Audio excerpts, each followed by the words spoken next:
Está no ar mais um BRZ Podcast, episódio número 4, o seu podcast de empreendedorismo, de branding, comunicação, liderança em negócios internacionais. Estamos aqui no Invictus Podcasting Studios, aqui na região de Miami, mais especificamente em Deerfield Beach, próximo a Fort Lauderdale. Eu, André Dweck, junto com a Carolina Lara, vamos entrevistar hoje, a gente vai bater um papo muito legal, muito interessante com o Eduardo Vilela. Ele é Book Advisor, é isso mesmo, ele vai explicar até o que faz um Book Advisor. Você que tem a ideia, tem a intenção, até a curiosidade de um dia escrever um livro, está sempre nos sonhos de todas as pessoas. A gente vai entrevistar o Eduardo Vilela, ele que tem como missão profissional desenvolver negócios na área de educação e cultura, realiza workshops para grupos e assessora pessoas, famílias e empresas no planejamento, estruturação, escrita e publicação de livros. Com mais de 17 anos de experiência no mercado editorial brasileiro, já trabalhou diretamente na publicação de mais de 700 livros. É isso mesmo, 700 livros. Uau, eu nem li 700 livros na minha vida, o Edu já escreveu. Imagina então o que tem de conteúdo. Livros de comportamento, psicologia, gestão, negócios comemorativos, universitários, técnicos, ciências humanas, interesse geral, biografia e literatura infanto-juvenil e adulta. Uau! Ufa! Trajetória profissional, ele editor de aquisição de livros universitários na editora Saraiva, grande editora Saraiva, no Brasil, editor de livros de negócios na editora Campus Elsevier, gerente editorial de todas as linhas de publicações na editora Gente, bem conhecida aí no Brasil, e co-publisher e diretor comercial da editora Évora. Ele também é bacharel em Relações Internacionais pela PUC em São Paulo e nessa mesma universidade cursou mestrado em Administração. Carol, cansei aqui, viu? Esse é o nosso convidado de hoje. Que está aqui com a gente. Bem-vindo, Edu. Que grande honra, que alegria a gente poder falar de transformação, né, através de cultura, de educação, né, de ampliação de consciência. É isso aí. E, logicamente, a primeira pergunta, sempre eu deixo para as damas. Carolina Lara vai fazer a pergunta que todo mundo quer saber. Carol, qual que é? Quem é o Edu, mais aos seus olhos? Como é que você explica quem você é, como você chegou nesse lugar e a definição do que você faz hoje? Porque eu estava até falando com o André, vim conversando um pouquinho com você. Eu acho que quando a gente lê essa descrição, a gente não entende o que de fato é a importância, a grandiosidade do que você faz, né? Obrigado. O Edu é alguém, primeiro, apaixonado por pessoas, por desenvolvimento humano. Para vocês terem uma ideia, a minha carreira no mundo dos livros, ela é nada planejada, ela aconteceu por acaso. Quer dizer, eu me lembro criança, meu pai e minha mãe na sala, eu ali com 4, 5 anos, e vendo eles ali lendo e lendo para mim, mexendo aquilo, e eu logo fui alfabetizado e tinha paixão por aquilo, né? E fazendo meu curso de Relações Internacionais, lá na graduação da PUC, eu olhava para o curso e falava assim, gente, eu preciso transformar o Brasil, aquele idealismo jovem, né? Eu quero ir para o exterior, trabalhar com refugiados, aquela coisa, quero trabalhar na ONU, enfim. E aí um dia liga uma tia, minha tia-avó, né, irmã da mãe do meu pai, e ela pergunta pro meu pai, escuta, eu estava lá no 2º, 3º ano da faculdade, falou, o que o Dudu tá fazendo, né? Falou, o Dudu ele tá indo aí em grandes empresas, prefeituras, na época as prefeituras estavam montando as primeiras secretarias de relações internacionais, né? Eu falei, mas escuta, esse menino gosta tanto de livros, eu sou... Paulo Sérgio, meu pai, você lembra que eu sou muito amiga das donas do Grupo Saraiva? Né? Falou, eu posso ligar lá, ver se não tem alguma coisa para ele, indicar ele. Aí meu pai perguntou, escuta, você quer livro, editora? Não sei bem o que faz uma editora. Falei, foi. E assim eu fui. Né? Então fui lá, sentei na frente da diretora de RH, me recebeu. Falei, o que você está fazendo aqui? Falei, olha, eu gosto muito de livros e preciso trabalhar, começar minha vida profissional. Aí sentei na frente de um diretor de área de publicação de livros universitários na época, né? Aqueles manuais para graduação, pós-graduação e tal. E aí ele me falou, escuta, você é a 30ª pessoa indicada da família que vem aqui e, sabe, e não dá certo. Essas indicações não vão para frente porque as pessoas não estão afim, né? E aí eu falei para ele, falei, olha, eu tô afim, eu preciso trabalhar, eu quero aprender, né? E eu gosto muito de livros, do nada que eu sei que faz uma editora, a editora faz livro, mas eu não sei. Aí eu sei que a conversa fluiu, ele falou o seguinte, falou, olha, nós estamos querendo criar uma área... antes disso, eu falei... Isso que ano foi, Edu? Só pra gente se situar no tempo. André, isso foi 2003, 2004, por aí. Uns 18 anos atrás, 20 anos atrás. Exato. E aí eu falei lá uma palavra mágica para ele, né? Eu falei assim, eu tenho paixão pelos meus professores. Eu gosto de estar próximo dos meus professores, porque eu tenho sede de conhecimento, eu tenho sede de entender como essas pessoas têm aí causado tanto bem, influenciado tantas pessoas, né? E aí deu um clique lá na cabeça dele, ele até parou assim, me olhou, sabe quando a pessoa pensa alguns segundos? Falou, escuta, nós temos um projeto aqui de criar uma linha de livros de relações internacionais, né? E essa linha de livros, e aí eu na hora disse para ele, a ideia é boa, sabe por quê? Porque os meus colegas, todo mundo lá na faculdade, a bibliografia que você tem é em inglês e em espanhol, e poucos dominam a língua, né?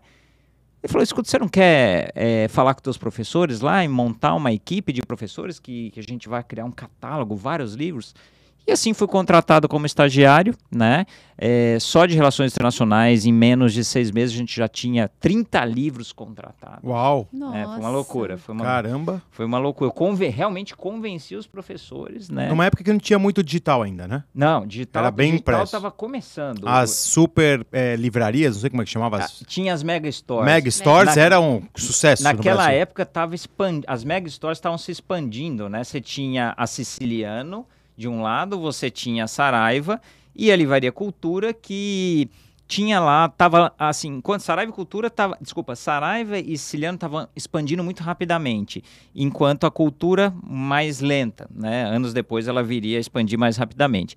Mas para resumir essa história, quer dizer, depois de um tempo, a área de relações internacionais não era nem 5% do meu trabalho que eu fazia. Eu me tornei um editor de aquisições, né? Quer dizer, não tenho headhunter, né, o caça-talentos, eu me tornei um author hunter, um book hunter, né? E assim, em questão de 2 anos, eu contratei mais de 300 projetos com professores das melhores universidades do Brasil. Então, estou falando de GV, USP, UFRJ, Mackenzie, N universidades, né?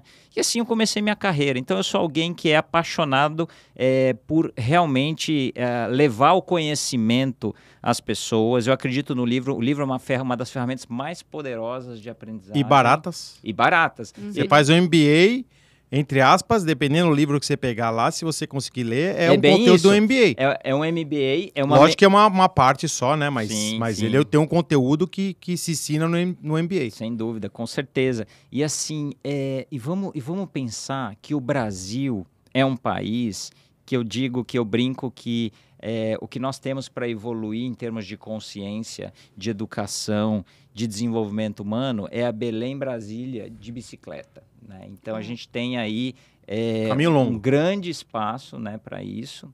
E, aliás, a gente tem muito que aprender com o mercado americano em termos de livros. Para vocês terem uma ideia, os americanos têm um hábito de leitura per capita que chega a ser de 3 a 4 vezes maior que o hábito de leitura, o número de livros lidos anualmente pelos brasileiros. Tá? Não sabia que tinha essa Caramba. É uma loucura. Para vocês terem uma ideia, olha outro dado curioso. Uma única empresa aqui nos Estados Unidos, chamado Grupo Prentice Hall, que é um dos maiores grupos mundiais de conteúdo técnico, científico, enfim, ele tem uma receita anual que é maior que todas as editoras brasileiras, que o mercado editorial brasileiro inteiro. Nossa. Nossa. Então, para vocês verem a dimensão, né, do que o americano lê muito, tá? Ele tem... Culturalmente, né? Sim. Né? aqui tem muitas coisas interessantes que a gente pode aprender. E Legal. você acha que isso é por falta de opções de livros bons no Brasil?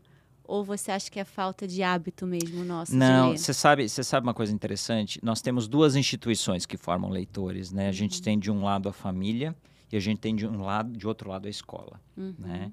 E se você contar que a maioria hoje das crianças no Brasil, dos jovens, estão na rede pública de ensino, deve ser aí em torno de uns 70% mais ou menos. Nossa, é uma loucura, eu não né? sabia dessa proporção. A escola, quer dizer, a gente, até o início dos anos 2000, nós atingimos a universalização do ensino no Brasil, que é todas as crianças em idade escolar estão na escola. Mas a gente tem um desafio que é secular, né, de muitas décadas, né, assim, é melhorar a qualidade do ensino na rede pública, né? E assim, os próprios professores, muitos não têm hábito de leitura. Então, como pode a escola não tem cumprido o seu papel e o brasileiro, por sua vez, a família também, em muitos casos, não tem isso. Eu me lembro de situações de eu visitar universidades, fui lá conversar com estudantes, né? A gente teve uma época que a gente combatia muito a pirataria do livro universitário, porque se tirava o xerox, né? As famosas pastas no xerox, né? E aí, assim, conversando com o estudante, falei, mas por que você tira xerox, né?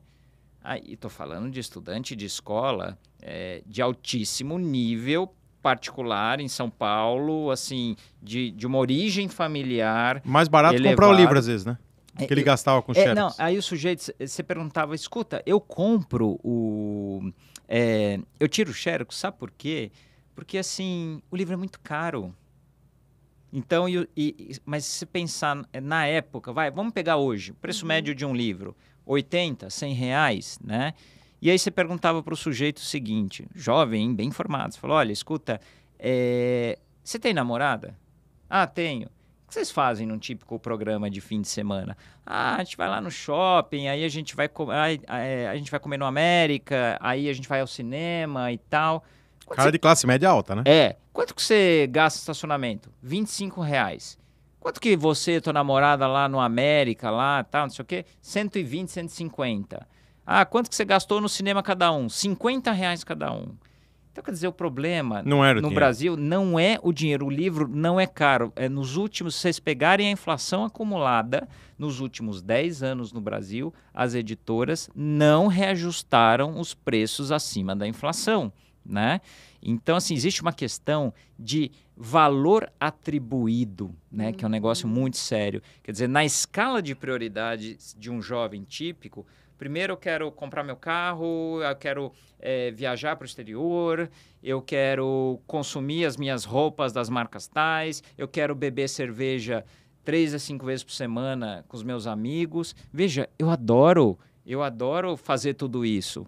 Mas a gente tem que ter equilíbrio na Prioridades, vida. Né? Prioridades. A gente tem que... Se você não investir no seu desenvolvimento, aonde que você vai chegar Isso é uma coisa que ninguém pode te ajudar, né? Né? Não dá pra fazer por você. Pois é, né? Então assim, eu vejo...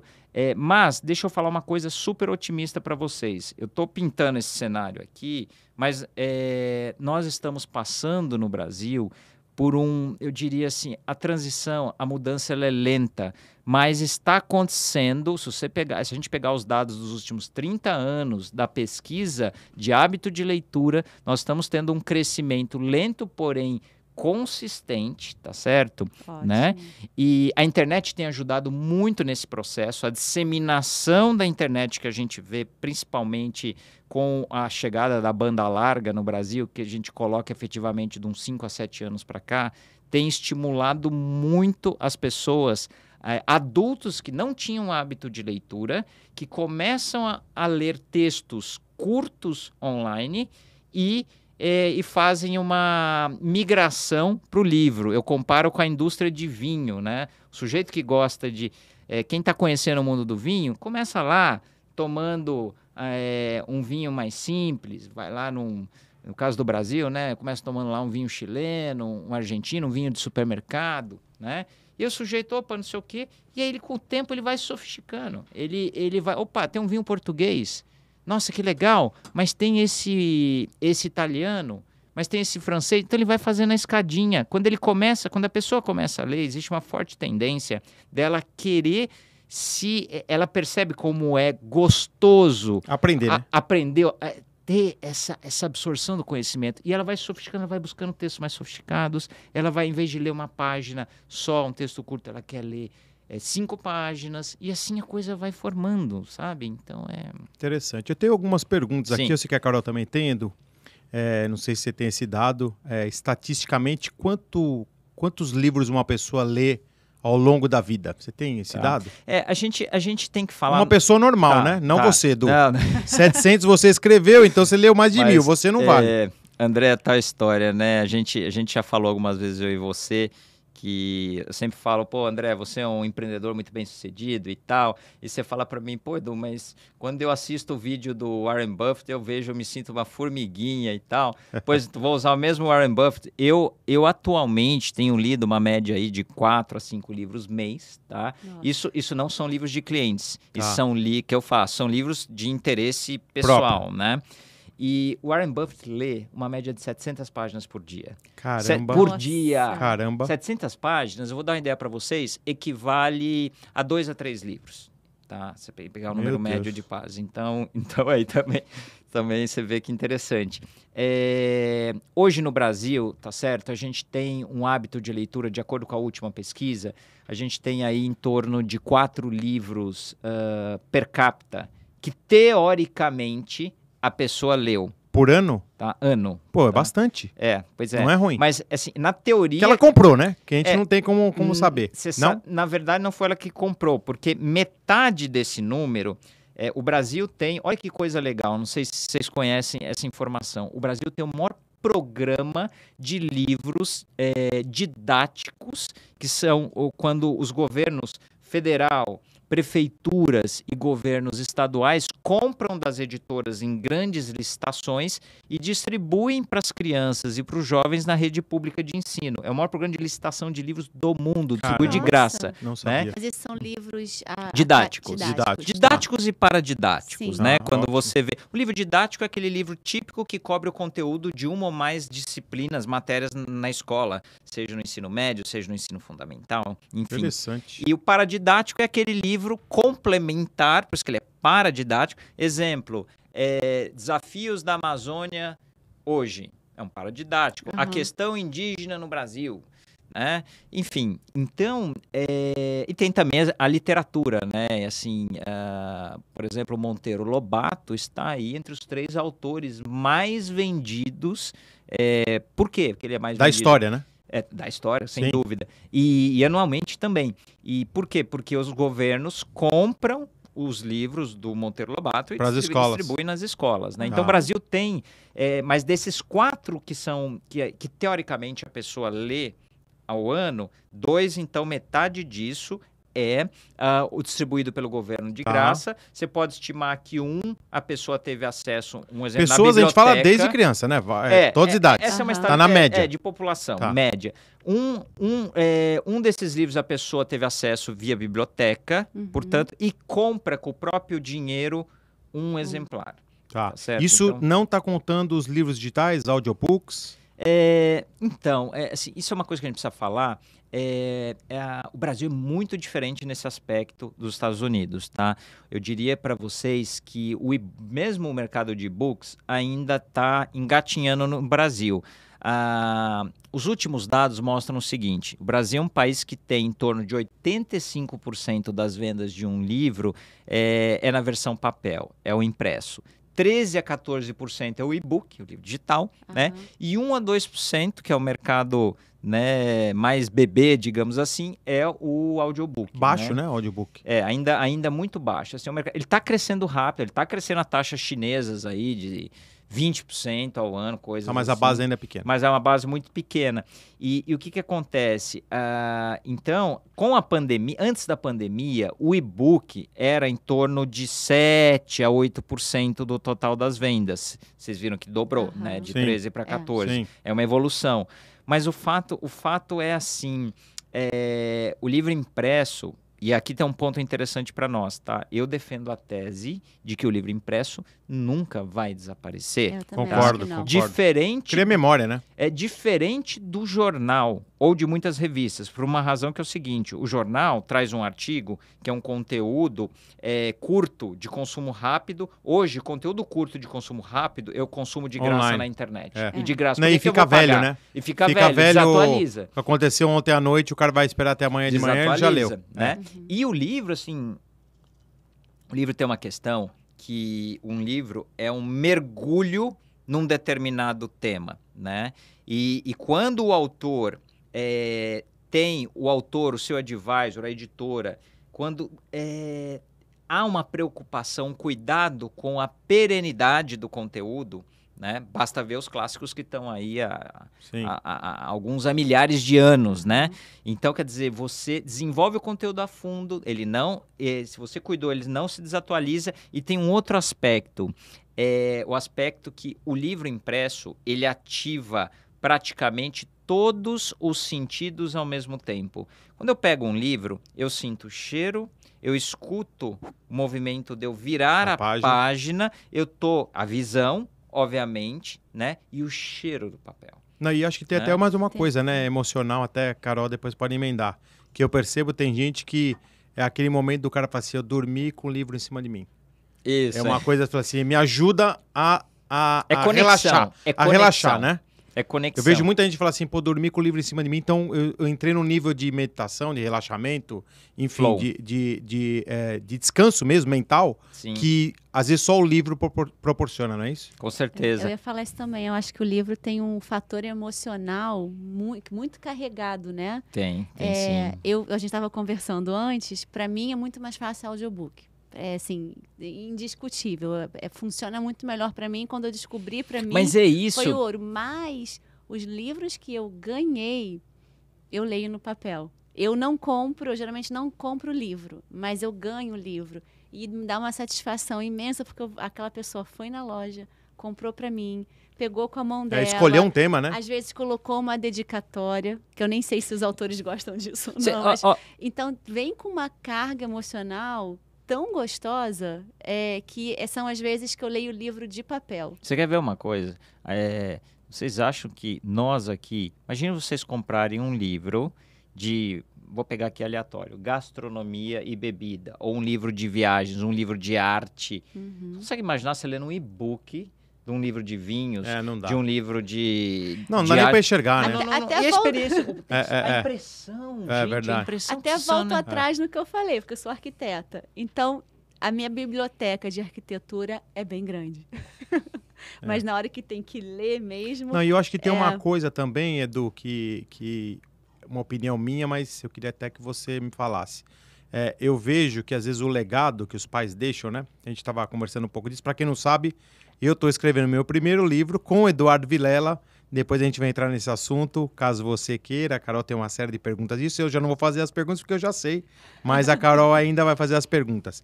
E por alguns motivos, né? Primeiro, legado. Segundo, compartilhar a experiência. Terceiro, ajudar as pessoas. Mas tem uma coisa importante. Imagina que você não escreveu o seu livro, que isso são poucas pessoas que às vezes têm até ideia ou vontade, ou até condição, tempo, né? Mas você ter uma biblioteca na sua casa, o quanto você impacta os seus filhos da importância de um estudo paralelo. Porque tem a escola, tem a prática, tem os seminários, palestras, vídeos na internet, enfim, todo o conteúdo que a gente consome, que é enorme, Sim. Mas tem a questão dos livros. Eu vejo isso como uma coisa muito importante. E eu queria até que você desenvolvesse um pouco esse tema, que eu vejo cada vez mais as pessoas preocupadas. Eu sou um cara que eu nunca coloquei um diploma meu na parede. Sim. Nada. E hoje eu vou começar a fazer isso porque eu achava que não era necessário, entendeu? Mas na minha casa eu vou colocar porque para minhas filhas olharem, olha, o papai trabalhou 35 anos, estudou tanto tempo, leu tantos livros e fez tantos cursos, tá aqui. Lógico que eu não vou colocar todos os diplomas na parede, vai ficar um negócio feio, né? Porque tem curso lá que você fez de 2 dias, 3 dias, mas também de legado de você mostrar, né? Para os seus filhos, porque hoje a gente está numa geração que consome muito conteúdo na internet e não está seguindo a nossa geração, eu sou dos anos 70, Sim. que o livro, ler um livro, a Carol acabou de falar da experiência do papel, era tão importante. Queria que você desenvolvesse isso. A primeira coisa, André, é interessantíssimo isso que você falou, porque o livro é uma ferramenta de aprendizagem, aí, de aprendizado acelerado. Ou seja, vamos pensar o seguinte, se você for fazer um curso tradicional, você vai fazer, por exemplo, um MBA. O MBA, uma especialização em negócio, você vai levar no mínimo aí de 1 ano a 2 anos, certo? Agora, você tem a possibilidade, e se você se colocar o seguinte desafio, eu vou pegar os 10 principais livros, você vai olhar para os conteúdos, para os temas que você vai ter nesse MBA, e eu vou mergulhar nesses livros. Ou seja, você consegue, se você focar, ler, se você ler um livro a cada 15 dias ou 3 semanas, você teve um ganho aceleradíssimo. Mesmo os cursos online hoje, que a gente tem uma febre nos Estados Unidos, no Brasil, você tem cursos online de algumas, vamos dizer assim, de algumas semanas, até de algumas poucas horas. Mas eu digo, o livro ele consegue te oferecer o aprendizado acelerado, profundo, tá certo? Em pouco tempo. Coisa que você é difícil de você encontrar, né? Então, acho que essa que coisa, né? E nós estamos falando de uma ferramenta tão antiga que existe aí há mais de 2.000 anos. Uau! Tá aí, tá disponível para quem quiser, né? Então acho que essa é a primeira coisa. Em relação às crianças e os jovens, né? Assim, o papel os pais, a criança não precisa ser alfabetizada. Eu vejo pelo meu filho, eu tenho um filho de 3 anos. A contação de história pode parecer uma coisa meio besta, você tá ali, você tem muitos pais, eu tô falando, desculpem até esse termo de falar besta, mas tem muitos pais que acham que você sentar com um filho que ele não sabe ler e você ficar ali, porque a contação de história não é ficar lendo o que está escrito, a contação de história é você pegar o que está escrito, tá? E você criar um universo, você ampliar, colocar a sua criatividade em ação. Sabe o que você cria na criança? É o que eu vejo no meu filho, é o que eu conheço em N outras crianças. Você cria a ligação emocional com o livro antes da alfabetização. Do hábito. Olha que louco, do hábito. Mas é emocional, não é racional, é exato. emocional. Exato, né? É verdade. perfeito. Isso é poderoso. Então, eu falo aqui para vocês, pais, você que tem filho pequeno em casa, não é possível que você não consiga ter 15 minutos, meia hora de sentar com seu filho e viver uma experiência ali contando uma história com o livro ao lado, tá certo? Então, assim, isso você vai colher frutos, não vai ser agora, mas você vai colher o dia que ele for um profissional. Perfeito. Você vai ter um ser humano que vai se desenvolver. Por quê? O grande problema hoje da internet, que você estava falando, quer dizer, até uma discussão bastante já tem um tempo essa discussão, que é os jovens de hoje, eles consomem muito conteúdo online, mas eles não se aprofundam em nenhum tema. Eles ficam na superficialidade, né? E assim, uma forma de se quebrar isso é através do hábito de leitura, né? Então, mas uma pergunta legal, um ponto legal que vale a gente discutir é o quanto um adulto que não teve a formação do hábito de leitura na escola, na infância, qual é a viabilidade dele de ter essa aquisição desse hábito de leitura? Eu digo para vocês, não é fácil, tá? Vai exigir uma disciplina muito grande, tá certo? Mas, se ele está consumindo o conteúdo, é o primeiro passo, tá certo? Eu digo, a gente precisa quebrar uma coisa que tem sido muito incutido na cabeça das pessoas. Você tem que ler o que o vestibular pede. Você tem que ler o que não sei quem te fala. Por obrigação. Por obrigação. Nossa, não importa o que você tem que começar lendo o que você gosta. Tá? E com o tempo, naturalmente, você vai ramificando, você vai subir a escadinha, você vai se interessar por outras coisas. Não queira, sabe, se você gosta de ler uma ficção mais leve, mais rasa, não é porque é ficção de banca de jornal, a gente precisa parar com esse preconceito. tudo merece ser lido desde que te faça bem. Tá? Você vai estar praticando o hábito. Então vá com calma, não se cobre tanto, porque senão a leitura vira um peso. Verdade. E é um prazer, tem que ser um prazer. Eu ia até perguntar isso, até um caminho um pouco diferente do que a gente imaginou para o podcast, mas eu acho que é uma mensagem tão importante. Eu estava conversando com o Edu antes que eu sempre tive dificuldade de ler. Eu sempre queria, mas nunca conseguia, não era falta de livro em casa. Eu não via ninguém lendo na minha casa, tá? De repente, porque eu não estava ali com meu pai na hora que ele estava lendo, e minha mãe estava o tempo inteiro cuidando da gente, mas o que não faltava era livro. E para mim foi muito difícil. Eu queria, mas eu não conseguia. Então, eu fiz o high school aqui, e no high school eu consegui fazer uma aula de leitura dinâmica. Aqui nos Estados Unidos. Aqui nos Estados Unidos. Era uma aula que tinha várias coisas, e uma das coisas era a leitura dinâmica. Ela me falou exatamente isso. Tinha uma biblioteca, vai lá e pega o que você quer, só para você poder treinar o seu cérebro a ler. E depois você vai lendo outras coisas. A criação do hábito é tudo. Né, que de repente vai trazer um conteúdo maior. E a professora começou a ver que eu escolhia coisas de romance. Sempre era coisa assim de romance. Aí depois disso eu fui me entendendo um pouco melhor. Mas como é que uma pessoa, hoje tem 40 anos, tá? Eu não leio da maneira que eu gostaria de ler e nem na quantidade. O que eu faço? Qual é o primeiro passo? Tem um livro? Tá. O que você aconselha? Olha, é uma excelente pergunta. Eu recomendo muito uma das formas mais lúdicas, prazerosas de você iniciar no mundo da leitura é o audiobook, tá certo? Porque o nível, quando a gente compara o nível de concentração e foco que você dá ao ler um texto versus quando você está lendo o texto, vamos lembrar que eu disse minutos atrás que há uma ativação de vários sentidos ao mesmo tempo. Quando você está ativando vários sentidos, você tem um gasto energético, né, para esta concentração maior, né?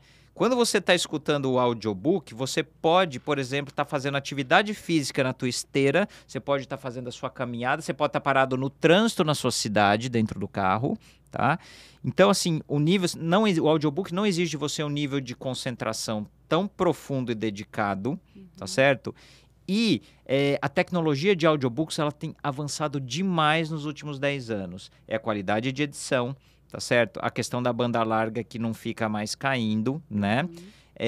A questão da própria narração, o cuidado hoje que se tem com a narração não se tinha no passado, né? Então, a minha recomendação se você não tem hábito de leitura, mas dói na sua alma, e eu conheço muitas pessoas que falam para mim, olha, eu sei que o livro vai me desenvolver, que eu vou ganhar 10 anos em um ano, se eu tiver o hábito de leitura, mas eu não consigo, me dar sono. Tem até podcast, né? Um podcast com resumo cast. ResumoCast. Um dos maiores podcasts do Brasil. Eu ouço sempre. Sensacional. Sempre. Né? Então, assim, sabe, busque o caminho do audiobook, porque você vai se surpreender como você vai se apaixonar, né? E você, assim, é um caminho natural, uma ponte, eu digo, para quem pensa que audiobook, e-book e livro impresso competem entre si, tá pensando errado. Complementa. Eles são mídias diferentes e complementares, um fomenta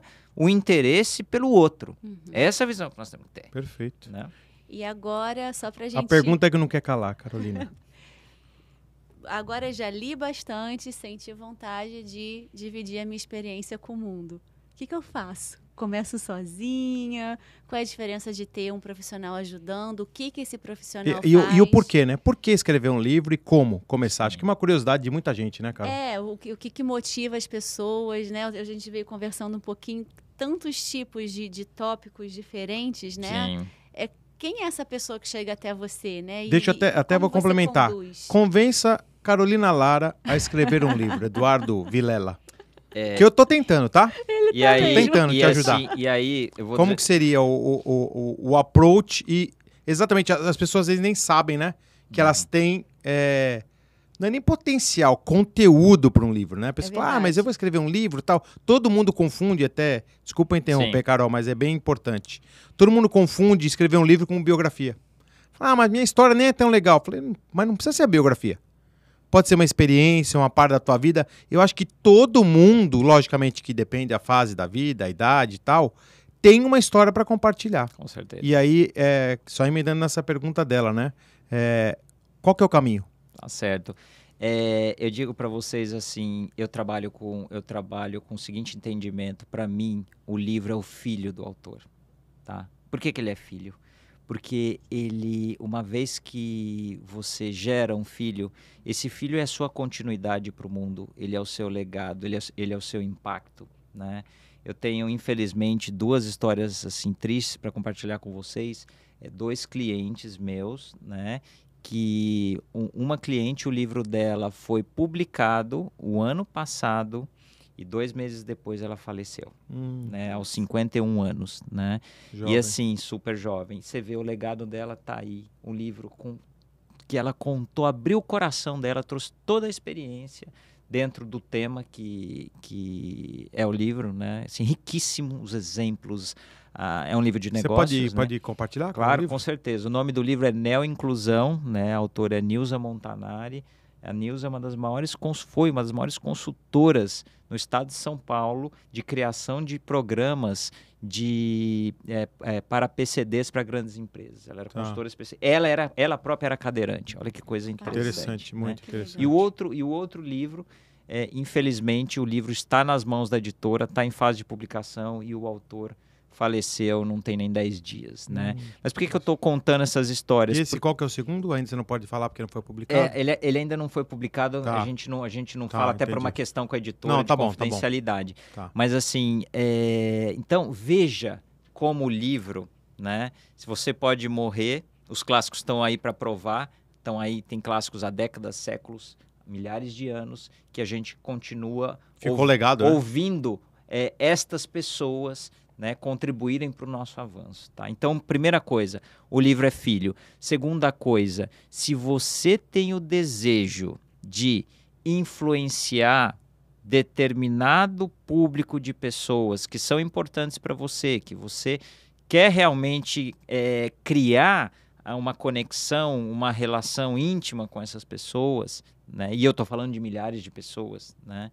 O livro é uma das melhores ferramentas para isso. Então, você pode ser desde um interesse profissional, olha, eu quero me firmar como alguém, o livro traz credibilidade, reputação, boca a boca, né?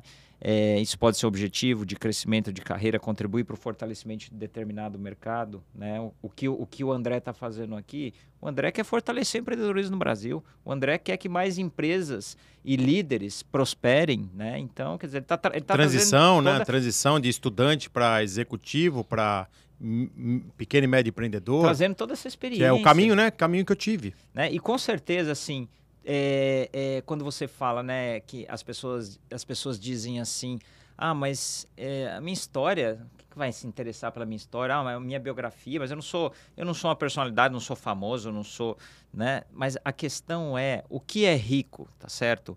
Você certamente tem quantas pessoas não existem aí nesse mundo que têm assim histórias fantásticas, viveram experiências profissionais, pessoais, né? Então você tem que passar isso de alguma maneira, né? E vocês querem ver um sinal de quando chegou o momento de você fazer o seu livro? Tem até sinal para isso. O mundo te dá esse sinal. Imagine que você é um profissional reconhecido no teu meio e as pessoas estão sempre buscando opinião, estão sempre atrás de você. Escuta, vem cá, Carol, me fala um pouquinho sobre isso aqui. Eu estou com esse problema. Esse é um sinal. Quando você é referência, as pessoas te buscam demais. Quando as pessoas começam a pedir para você, mas escuta, você não tem nada registrado? Isso que você ensina, isso que você vive, esse jeito que você sabe falar, você tem algum texto escrito? Você tem um livro? Né? Vem essa pergunta, né? Então existe outro sinal. Quando a pessoa desperta também, aí o autor, quando surge nele, a coisa é tão visceral, eu preciso fazer meu livro, que a pessoa fica com ideia fixa na cabeça. Aquilo gruda de uma forma e que ela fala, gente, eu preciso fazer. E aí a gente precisa quebrar alguns mitos. Para se escrever um livro, para se construir um livro, você não precisa ter nenhum dom sobrenatural. Você não precisa ter uma suprema criatividade. Não é, parece algo, as pessoas têm na cabeça, parece algo esotérico. Parece, olha, para eu conseguir eu preciso de uma grande inspiração. E nem tiragem também, né? Todo mundo acha que todo mundo precisa vender 100 mil livros para ser um autor. Não, eu dou um dado para vocês. No mercado brasileiro, 80% dos novos livros lançados todos os anos vão vender aí entre até 1.000, 1.500 exemplares. Tá certo? 15% vão vender acima de 1.000 exemplares até 5.000 exemplares. 3 a 4% vão vender entre 5.001 exemplares a 10.000 exemplares. E 1 a 2% vão vender acima de 10.000 exemplares, o que é um best-seller a partir de 10.000. Tá? Mas isso não significa uma venda de 1.000 exemplares, que é considerada uma venda de boa qualidade. Para vocês terem uma ideia, para cada um exemplar de um livro que é vendido, esse livro passa nas mãos de 2 a 3 pessoas, vão ler aquele livro. Sim. Ou seja, você consegue influenciar, vender 1.000 exemplares, você está influenciando 3.000 pessoas. Não, fora que vão falar de você, né? Depois, né, em rede social. Eu sei que com rede social hoje, né, Edu, uma coisa que está ajudando a popularizar os livros, os quotes, né, que são as frases. Sim. Muita gente pega a frase de livro e aí vai ficando realmente um legado, né? E André, sabe uma coisa interessante, né? E aí eu tô puxando a sardinha completamente aqui para o meu lado, acredito nisso. Quando você compara em termos de retenção no cérebro do conhecimento, né? Quando você compara consumir, vou assistir um vídeo, vou ler um texto, um post de blog, tá? E vou ler um livro, a retenção de um livro ela é muitas vezes maior do que de um vídeo e de um post. Por quê? Porque são conteúdos de consumo mais rápido e você não entra lá no fundo. E a quantidade, né? Você esquece quantidade fácil. De posts, de blogs que você vai ver, não vai ser igual que você vai ler um livro. Agora, quando eu vou ler um livro, primeiro eu preciso ter um foco acentuado. Em raríssimos casos, alguém faz o que o Warren Buffett consegue, de ler um livro num dia, né? Mas você consegue ler durante... Numa viagem de avião, você lê metade, um terço, né? sei lá quanto. Que você leia durante alguns dias ou semanas, mas você cria com o livro uma relação de intimidade. Por isso que você mergulha a retenção no cérebro, ela é muito forte, né? Mas vamos voltar à questão aqui de para quem quer escrever o seu livro, enfim. Então eu estava dizendo, não precisa de muita criatividade, algo esotérico, algo do outro mundo, não é super difícil, impossível, nada disso. Para você ter condições de fazer o seu livro, você precisa de 2 coisas que são absolutamente imprescindíveis. A primeira, você precisa dominar bem o tema que você quer falar a respeito. Parece uma coisa meio óbvia isso que eu estou falando, mas, infelizmente... Tem que ter um nicho, né? Você não dá para um livro de genérico, a não ser que seja uma biografia. Sim, mas você tem que dominar. Você quer fazer um livro de dieta? Você tem que ser um especialista na área. Você quer fazer um livro de gestão? Você tem que ter vivência, né? Então, assim... mas ainda há muitas pessoas que desejam fazer o seu livro de determinado tema e elas não dominam esse tema em profundidade. Não tem condições de fazer se você não dominar.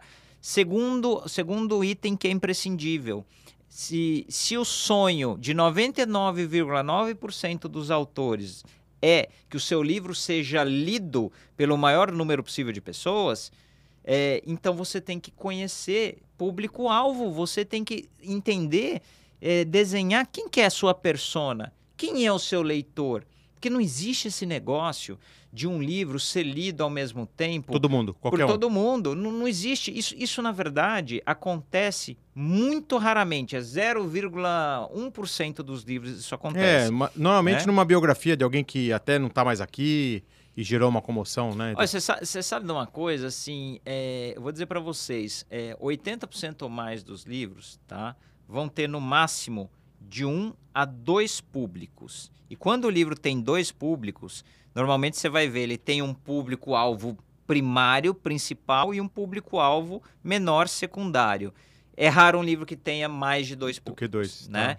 Então, isso é uma coisa que a gente tem que ter na cabeça. Então, domine o seu... Para escrever seu livro, você precisa dominar muito bem o seu tema E você precisa conhecer o seu público. Por quê? Se você quer ser lido, não adianta. O livro é um produto como qualquer outro. Ou seja, qual que é a lógica de um produto? Ele só vai ser comprado se ele atender uma ou mais necessidades conscientes ou inconscientes do leitor. Então você tem que fazer um desenvolvimento do tema do seu livro porque interessa para ele. Você não escreve o livro para você, mas você escreve principalmente ou totalmente para ele que vai te ler. E isso é uma coisa que a gente estava conversando, que você ajuda a pessoa, né? Então não é que ela precisa chegar numa pessoa como você que vai ajudar a desenvolver com isso tudo resolvido. Não! Esse processo de, poxa, tive a vontade, deve ser o passo número 1, né? Sim. E como que eu vou desenvolver isso? Então você trabalha meio que até a longo prazo com essa pessoa para desenvolver essa história. Para vocês terem uma ideia, eu diria que na minha empresa de assessoria, 80% dos meus clientes são pessoas que chegam a mim com uma ideia na cabeça, com um tema. Olha, eu quero fazer um livro desse assunto, mas eu não sei nem por onde que eu começo, eu não sei nada, né? Alguns até dizem, eu tenho um livro escrito na cabeça, né? O que é outro grande mito perigoso. Normalmente, quem diz que tem um livro pronto na cabeça, eventualmente até com muito esforço, consegue escrever o primeiro, segundo, terceiro capítulo na intuição, né? Na maior boa vontade. Mas aí, de repente, a pessoa vai travar, vai dar aquela travada federal, não vai se perder, não vai saber mais por onde ela continua. Desanimar. Por quê?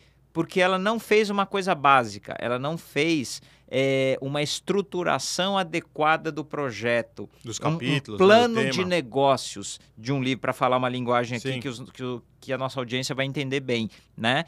Então, não se sai construindo um prédio, uma casa, sem uma planta, sem um mínimo de planejamento, né? Então não faça isso. A cada 10 pessoas que trabalham sozinhas, sem orientação especializada de um book advisor ou de um editor, 8 vão desistir até ali o segundo, terceiro capítulo, porque vão travar e vão entrar, quando a pessoa trava, ela entra na espiral da autoestima baixa, ela fala, realmente eu não sou capaz, isso não é para mim, isso é difícil, isso quando as pessoas são fazendo independente, isso, né? Sozinhas. Tá. Não, sozinhas, estão trabalhando sozinhas. Né? Então, assim, qual que é o papel do Book Advisor? Então, esses 80% dos clientes que chegam até mim com uma ideia na cabeça, eu pego pelas mãos, literalmente, vem cá. Primeiro, vamos entender vamos entender o porquê que você quer trabalhar esse tema. Qual é a tua relação emocional e racional com esse tema, né? O quanto você realmente conhece esse tema. Ah, legal, conhece bem, vi que a pessoa conhece. Legal, então vamos pegar o seu tema e todo tema tem um recorte, né? Então, se você quer fazer um livro de...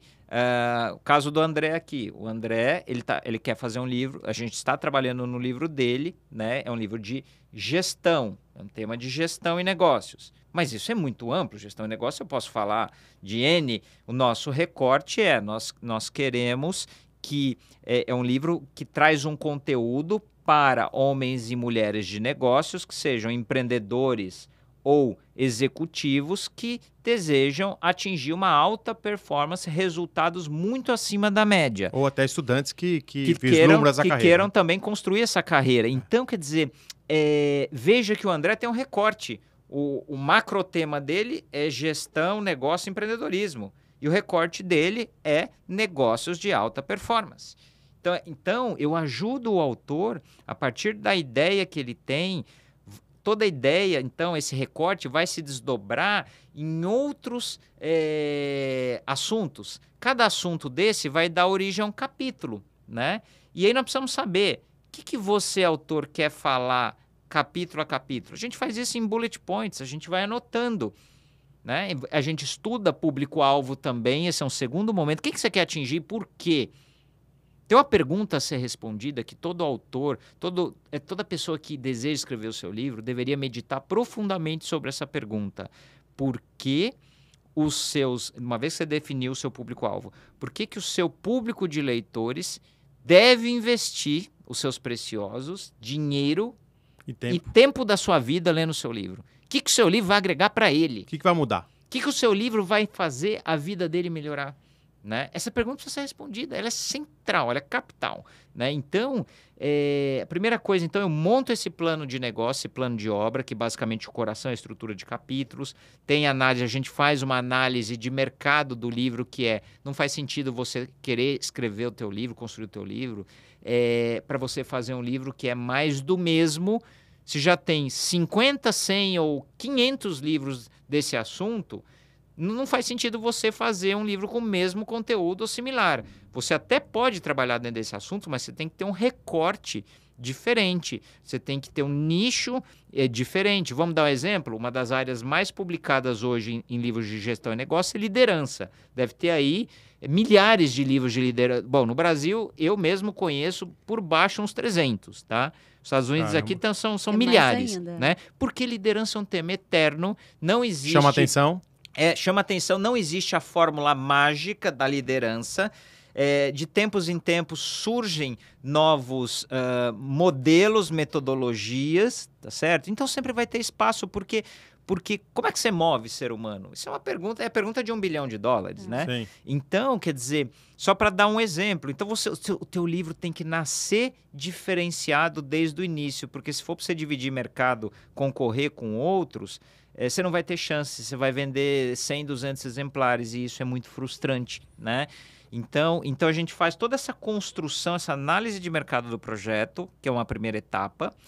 Vocês perceberam uma sutileza aqui? Em nenhum momento eu disse que para você escrever um livro é imprescindível você dominar a redação, você escrever bem o português. Em nenhum momento falei isso, né? Não é necessário. A maioria dos meus clientes, como é que a gente trabalha? Uma vez que a gente tem a estrutura, que a gente sabe capítulo a capítulo o que você, autor, quer dizer, né?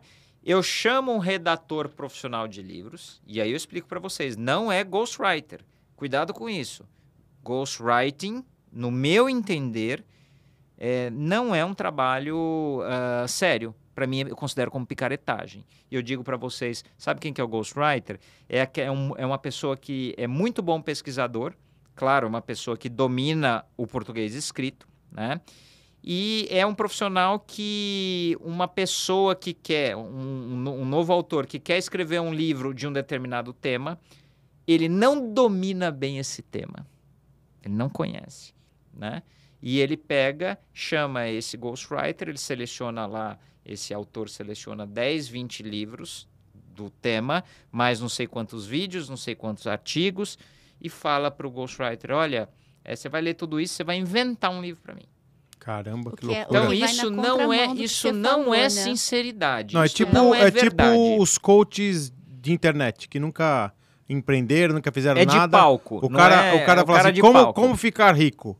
E ele ficou rico vendendo curso de como ficar rico, mas nunca trabalhou. Exatamente. Né? As pessoas ficam até um pouco chocadas quando eu falo isso, né? Por isso que eu não chamo esses parceiros de ghostwriters. Eles são redatores profissionais de livros, né? Como funciona? Eu digo uma coisa para vocês.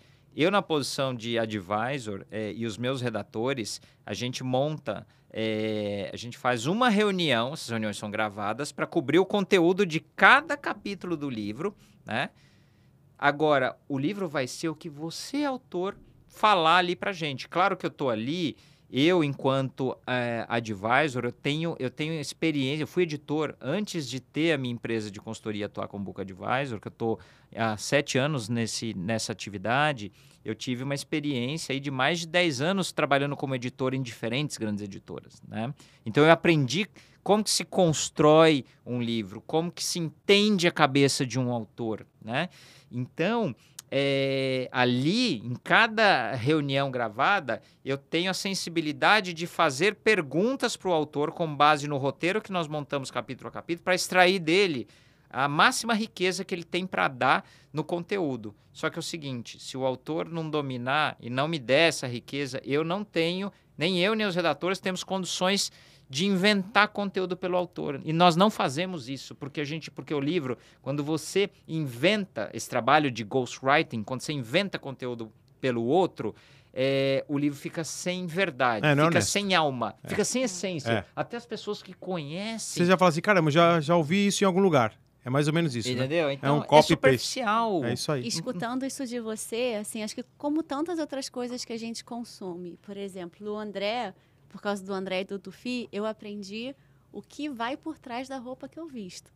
É um trabalho, é uma pesquisa. E quando a gente pega um livro e lê, a gente não tem ideia de todo o trabalho que vai por trás de...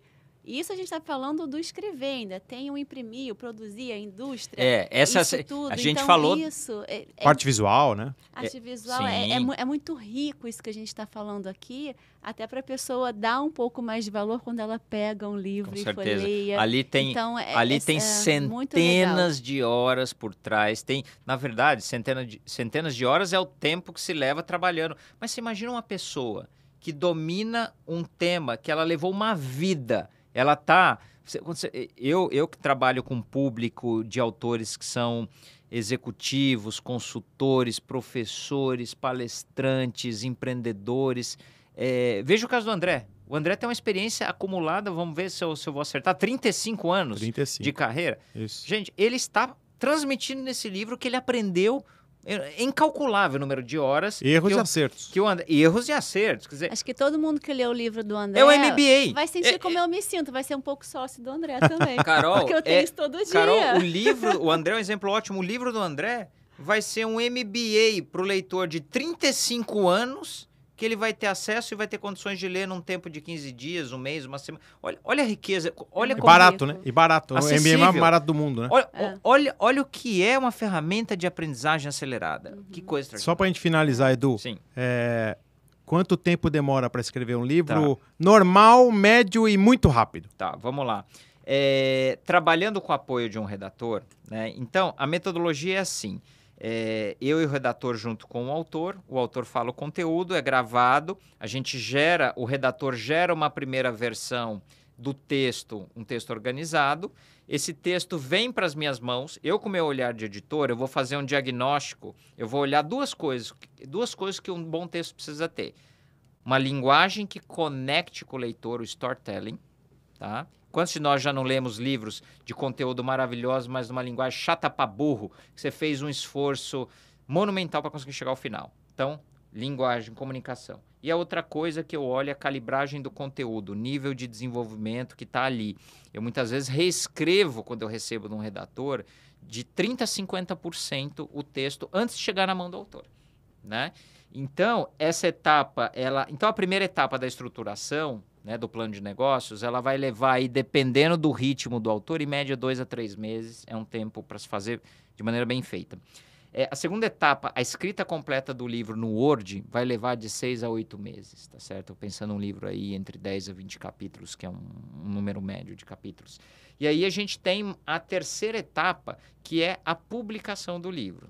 A gente só há 2 caminhos para se lançar um livro. Ou você lança ele via uma editora de mercado, ou você lança uma publicação independente. Se for via uma editora de mercado, hoje as editoras estão levando um tempo médio de 6 meses a 1 ano, dependendo da editora. Por quê? Porque as editoras, se você pensar uma editora grande, ela lança 200, 300, 500 livros por ano. As equipes, mesmo nas grandes editoras, as equipes editoriais, elas são enxutas.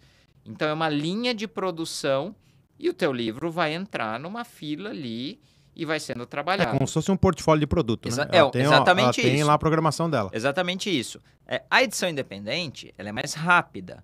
Por quê? Eu na minha empresa hoje, eu faço uma média já de umas 30 publicações independentes por ano, né? E eu montei toda uma estrutura comercial, tem distribuidor parceiro, porque não adianta nada você fazer um livro lindíssimo, entrega para o autor, como é que eu vendo isso aqui? Só 5 mil livros aí. Fica lá no fundo da casa dele, lá estocado, vira um estorvo, né?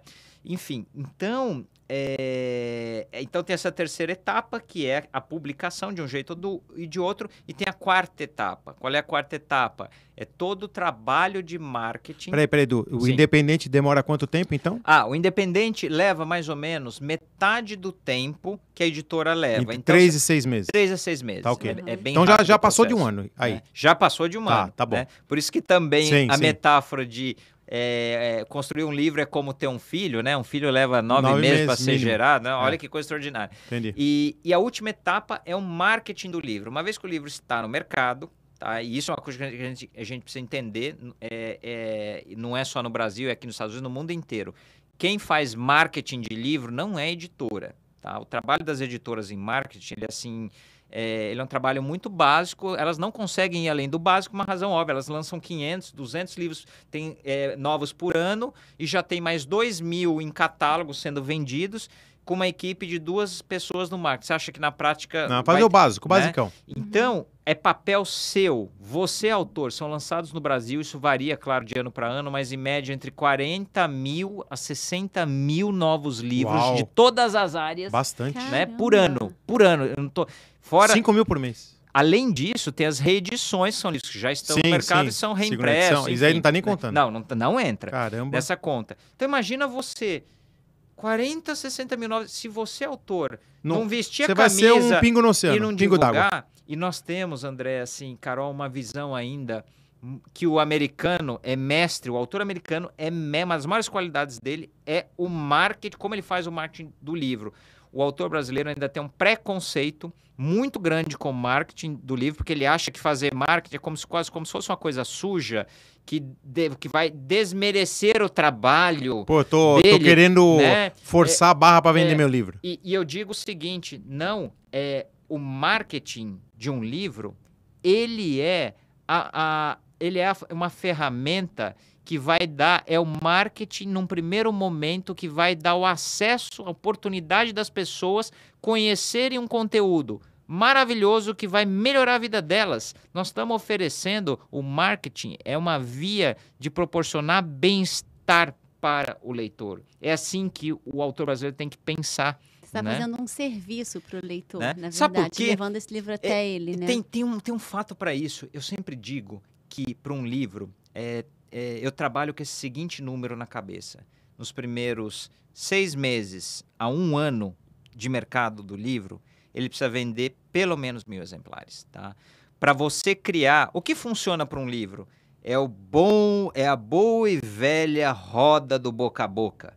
Se eu achei esse conteúdo espetacular e me fez um bem extraordinário, eu vou indicar para 10, 20, 50, e hoje as redes sociais ajudam, né? A pessoa tira foto e tagueia ainda o autor. Vai multiplicando. A gente tem o fenômeno hoje dos booktubers, os instabookers, que é um fenômeno extraordinário, que são os críticos literários online. É incrível. Pô, isso eu não sabia. Essas pessoas têm contribuído para fortalecer o hábito de leitura. Com certeza. É muito interessante esse trabalho. E, enfim, então, por que os primeiros 1.000 exemplares são capitais? Lembra que eu falei? Para cada um exemplar vendido, é lido por 2 a 3 pessoas. Então, você precisa de uma base mínima de 2 a 3 mil pessoas para começar a girar a roda do boca a boca. Tracionar. Né? Para tracionar. Então, por isso que é muito difícil quando um livro não vende esse mínimo de 1.000 exemplares aí no primeiro ano, fica muito difícil ir para a segunda edição. Dele realmente escalar. Por isso que o autor, o primeiro ano de um livro, tem um erro muito básico que os autores costumam fazer, que é assim, eles acham, do pouco marketing que eles fazem, né, das poucas ações, eles acham que eles têm que fazer tudo no primeiro mês de chegada do livro no mercado. Eles enxergam como uma corrida de 100 metros. E a visão tem que ser uma maratona. Você fazer toda semana um pouquinho e ir construindo parcerias em volta do livro. Se o seu livro é um livro voltado a profissionais, é uma palestra aqui, dia de autógrafo, uma consultoria ali, uma sessão de autógrafos ali. Social media, marketing digital. Então veja, você tem que cuidar. O livro é teu filho. É um produto. É um produto, é isso aí. Só que as pessoas precisam entender, um produto só é comprado porque existem necessidades conscientes ou inconscientes. Mas nós temos que entender que o livro é um produto criar desejo com características diferenciadas. Porque o livro, ele é uma ferramenta de educação, de construção de repertório, de ampliação de consciência, de reflexão. Perfeito, né? Perfeito. Edu, que aula... Depois desse podcast, o livro nunca mais será o mesmo para mim. Que bom, e vamos escrever o seu livro, hein? Eu já estou pensando aqui em várias coisas, tá? Já vou, tá quase convencida. Que aula do meu grande amigo Eduardo Vilela, Book Advisor. Inclusive, eu quero que o Edu deixe as redes sociais dele, mas tem um canal no YouTube bem legal, né, Edu? Que você explica todo esse processo. Como que é? Canal Seu Livro Comigo. Seu Livro Comigo. Você que está assistindo a gente pelo YouTube, assina lá o canal do Edu, eu sempre assisto. Carolina, você também tem que assinar para dar uma força. Dê o like lá no seu Livro Comigo com o Edu. E a gente vai terminando mais um podcast, episódio número 4. Edu, obrigado demais por você estar aqui compartilhando, dando essa aula. Eu já sabia um pouquinho da história, mas aprendi bastante. Eu acho que o objetivo foi alcançado. A Carol já vai assinar o livro dela. Olha aí, hein? Já tem vem no podcast e consegue um novo cliente. Olha lá, que maravilha. Olha lá. E você que está ouvindo a gente também no Spotify, todas as plataformas de áudio, Apple Podcast, Amazon Podcast e qualquer outra plataforma de áudio, compartilhe esse link com mais pessoas podem entender, ter curiosidade. Depois procuro Eduardo Vilela, Edu Vilela. No Instagram, @EduVilela Book Advisor. Tô lá no LinkedIn também. Tem meu site, eduvilela.com. Vilela, os dois L's no começo. Isso, no primeiro L, no Lé. Perfeito, perfeito. E a gente está aqui finalizando mais uma edição do nosso podcast aqui no Invictus Podcast Studios, aqui em Deerfield Beach, próximo a Miami. Semana que vem tem mais, Carolina, mais uma aula. Mais uma aula. Que bom. Eu vou sair daqui muito mais inteligente depois desses podcasts. Com um certeza. privilégio, é um privilégio. A gente está podendo escutar de tanta gente com tanto conteúdo. Livro traz muito conhecimento, mas eu sinto que realmente depois dessa aula, de verdade, nunca mais será o mesmo. É isso aí. Sair daqui já vou comprar um livro já. Perfeito, eu também. Audiobook. Vamos embora. No meu caso, audiobook. E assina o nosso canal OneBRZ no YouTube e também deixa aí o seu review, rating. De preferência, se você gostou, ajuda a gente lá também. Compartilha com seus amigos. Semana que vem tem mais um OneBRZ Podcast. Eu sou o André Dweck. Ao meu lado, Carol Lara. E Edu Vilela, que esteve aqui com a gente. Obrigado, gente. Obrigada. Até a próxima.